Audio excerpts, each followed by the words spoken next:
As long as you just have one contract, then Truffle doesn't give you all that much advantage. You could also deploy it by Remix IDE or something.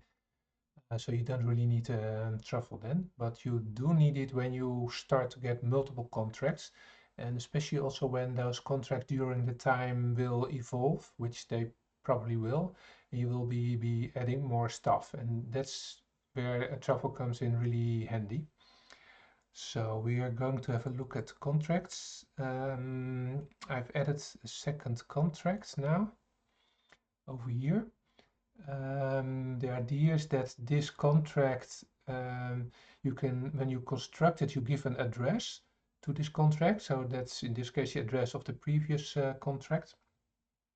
And when you call the function message here, it just actually takes the other contract and calls the welcome function in that.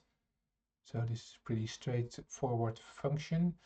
And now we're going to see how to deploy that from the migrations. So here we see the JavaScript to deploy it. So this is slightly more complicated. We see the same here, the hello world, which is required. So that's going to look for the previous contract and gets actually all information about it. And this is the second contract. And then here we're going to deploy it. And the first what we're going to do is actually wait until the previous contract is deployed. So if that has been a long time ago, then this will end directly. But if you just deployed it right before this, it will wait until it knows it's deployed. And then here in the parameter hello, here it gets information about the deployed contract, so including the address where it's deployed. So then in the next line here, we can deploy the new contract, hello world2, with this parameter hello.address. So that's the address of the first contract. And that's given as parameter to the constructor. And then after that, we wait until that one's also deployed. And here then with hello2, we can actually interact with that contract. So here we're going to show the address of the first hello world. We're going to call the hello function or the welcome function in the first contract.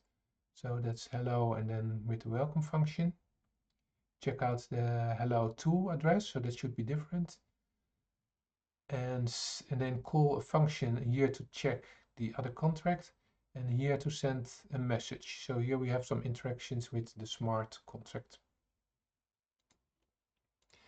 Okay, so we're going to deploy it or migrate it. There are two ways, two parameters. We can either do truffle deploy or truffle migrate. So that's exactly the same. We'll do truffle migrate now. It's this one, so we can see ganache. So it has to compile the second contract. It remembers that it has compiled the previous one before, so it doesn't have to compile that again. We're going to ganache again. Here it's deploying the hello world 2. This is the same account, and this is the contract address starting with 5.3. So if we look over here in ganache, we see here the contract address with 5.3. And here's an update to the administration of the contracts. Now here we see the output of the other functions. And this is the address of the first contract and this one of the second. So this is the same as this one over here. And it links to this address, which is of course the same as this one. In both ways we get the same output here and here. So that's it.